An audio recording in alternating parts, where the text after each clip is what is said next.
cloth simulations. Y'all hate it, y'all love it, but we all have to do it at some point. So, let's just jump right into it. First thing we're gonna create today is a flag.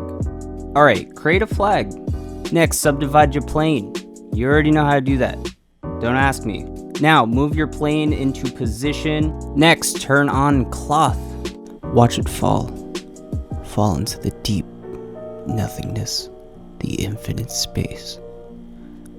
Just nothing and darkness and death that awaits it.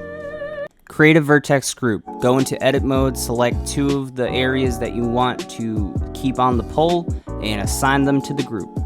Go into shape, go to pin group, and then select your new group. Now hit play and look at it. You got yourself a fucking flag.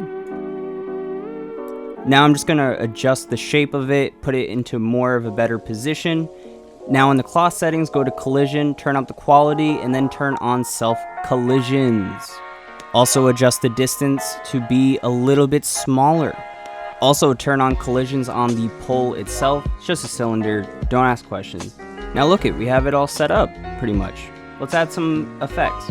Hit Shift A to create a force field, and then select wind. Put the wind into a position and bump up the strength, and boom, boom, boom, you got a flag.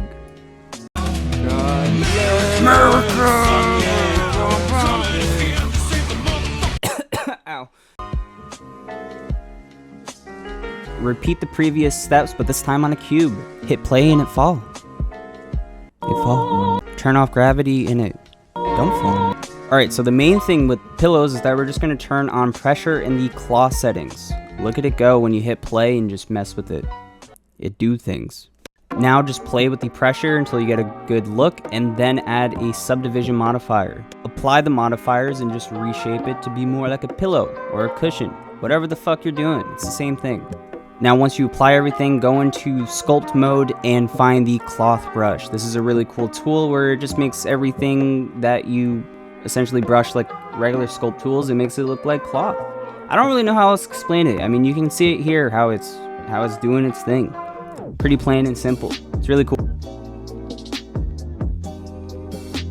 Alright, so for an umbrella, it's pretty much the same thing here. You're just going to change the pin group to be like more towards the center here. This is more like a tabletop umbrella. And yeah, there's nothing different here that you would do.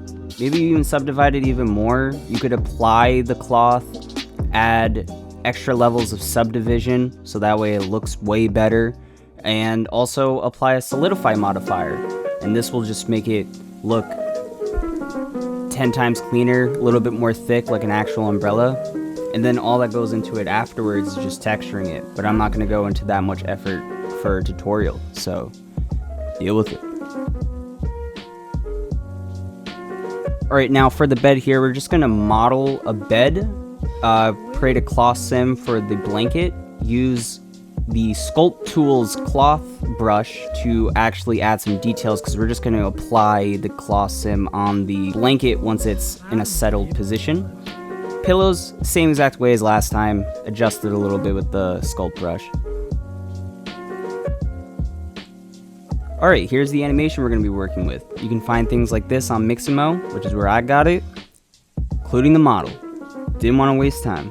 Next, just create a plane and repeat the previous steps. Align it so that way it's just near the person's back, kind of facing in a 90-degree angle. Next, select the cape, select the bone, go into pose mode, and then select the chest bone, and then do Control P to parent the cape to the armature. Once that's done, you can play your animation and see that it is attached to your character.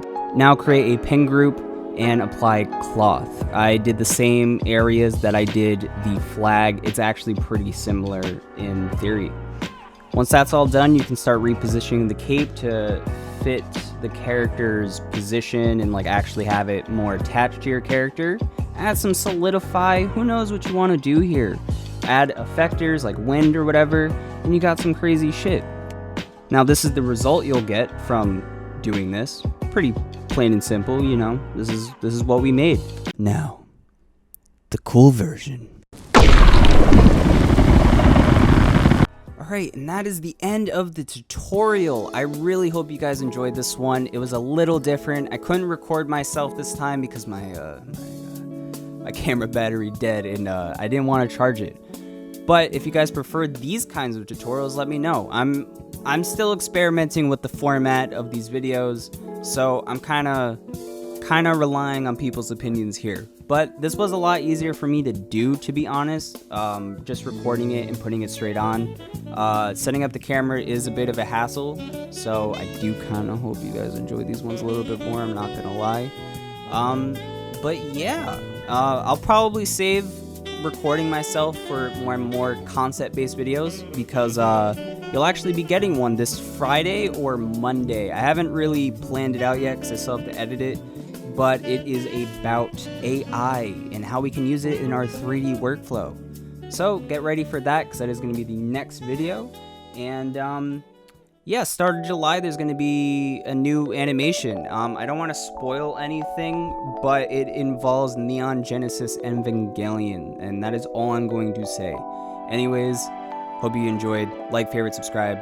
I don't think you can favorite. I keep saying that because I'm used to it, but just hit the buttons. Peace, guys.